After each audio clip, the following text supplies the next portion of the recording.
Hey there, Chad here for the AI Content Dojo, and I just want to take a moment and talk about sort of responsible use of this AI and not trying to, get up on a soapbox or anything. It's not like that. It's more like I see a lot of people asking the question about, all these different tools, or maybe they go to all these different lifetime deal sites and they just buy all the tools, and they're trying to figure out what they want to use. And it's actually really simple. Almost like back to the basics, but you have AI, which is a really cool, basically hot new technology that will aid you when you do the basics right. Um, so I don't have like anything to really show you per se, so I'm just gonna let you look at the Shortly Compendium, which, if you don't know what that is where I compile a whole bunch of stuff that Shortly AI is capable of doing for you, and definitely worth checking out. So, responsible use of the AI is more like, you know, when you write a when you write content, there's a reason you're writing the content, right? You're either trying to sell a product, sell a service, inform the reader, which probably is being done so that you can get traffic, which then you can either show ads to them to earn revenue, or um, get them onto an emailing list or something like that. There's usually a reason why you're creating the content, and in order for that to be effective, you need that content to actually reach the reader. And so, what I mean by being responsible with the AI is that you're going to see a lot of people asking about it, and you see a lot of tools that kind of make these claims that they can generate content for you. And that's not the right way to try and use these tools.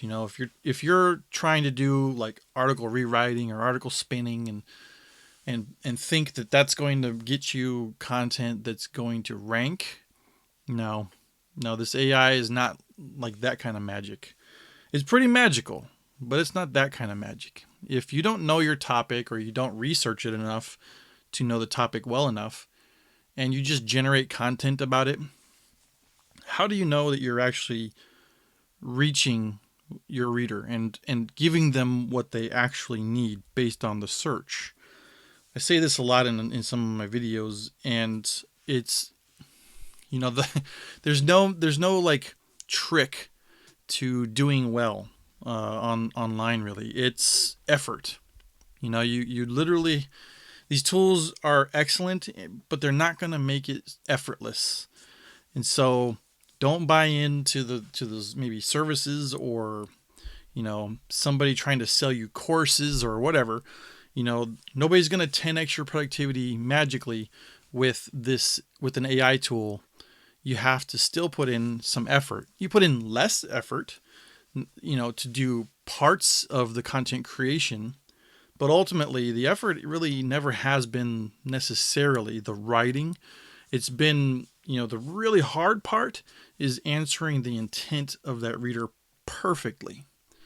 Think about it like this. Like, if you flipped the script a little bit, and let's say that you're searching for something, and when you find an article that's ranking number 1, 2, or 3 in Google, you expect that article to answer the reason you're doing that search, whether you're looking for a product review, or you're looking for the product on sale, or you're looking for a service to do something for you, like maybe paint your fence or something, in your backyard, or you just are looking for an answer to a question that you have.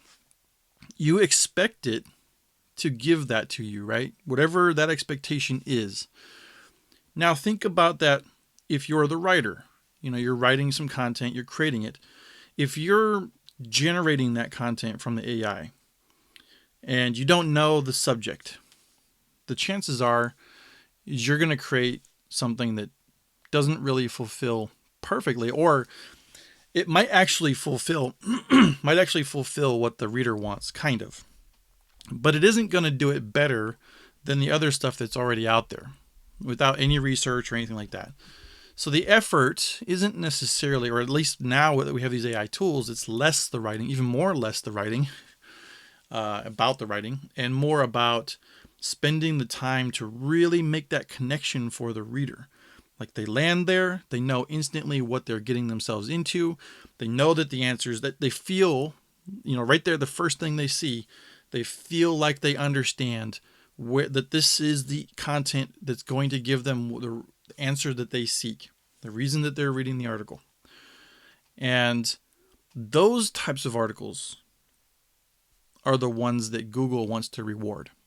It's not, oh, you put 500 more words than the previous article that was ranking for this, and so yours is going to rank better than it. Nope. It's not how it works. It's not skyscraper technique to get all kinds of, nope. It isn't it anymore. Google has come around. They've got a lot more technology going on behind the scenes to root out the spamming. Now, of course, it's going to depend on the niche that you're writing for, the topic, and all that kind of stuff. There's a million different factors that are going to go into ranking. But the ultimate result, the ultimate alignment, if you want to align yourself with what Google is trying to do, and then reap the rewards for doing that, you're going to need to learn how to use the AI responsibly and plan a strategy to create the content that is intended for somebody to actually read, and not just generate a whole lot of content. You can't just generate content and expect it to rank. And if the content doesn't rank, then maybe you shouldn't have even created it. Now, there's other ways to get traffic to it. Now, if you have a plan for that and your generated content does provide some value to the users of your products or something like that, that's a different story. But if you're trying to get something to rank in Google so that you can gain new traffic, maybe content marketing leads and things like that, the effort isn't necessarily in the writing. And these AI tools will boost you, but you need to spend the time to figure out how you're going to answer the intent of the reader. And that's what I mean by trying to be responsible with these tools. I don't want to see you wasting your time trying to generate content, and just generate a ton of it and hope that it does something for your business or your blog or for whatever you're using your writing for. I teach a lot about Shortly, and I do teach you how to write content and write lots of it quickly. But I always try to focus on teaching you the right way to create the content. Using the dance with Shortly. You write a little bit, it writes a little bit. You keep it in check, and you make sure that it follows the narrative thread that you've outlined for your article, because you're the writer still. It's not the AI just generating and pumping out content for you, okay? You can do something close to that with these tools, but I guarantee you, if you do that, you're going to end up with an article that sits on page 3 or 4 or 5 plus of Google, and nobody ever sees it. It might not even show up in Search Console with any impressions at all. So I don't want you to be stuck in that. So the mindset I want you to take is that you're going to take a second to think about your reader and the reason why you're creating the content. Figure out how you're going to answer that for them. Give them everything they need. Even if you go above and beyond and you create your own custom research, your own tables of content of like statistics or whatever, all the extra things that they actually need. Like even if you have to program little interactive tools for them, if you're the best, Google's going to reward you. And that's responsible use of this AI. And I hope that you don't feel like I'm just preaching and, that you found it helpful and maybe you connect with this message a little bit. And if you want to talk about it, just drop into the Facebook group, the AI Content Dojo Facebook group. I'll leave a link to it down in the description, or you can search Facebook for AI Content Dojo and you'll find it there too. And I'd be happy to have a conversation about this with you, and I hope I'll see you there. And I promise the next video will be more helpful about using Shortly in cool and interesting ways, okay? Until next time, take care.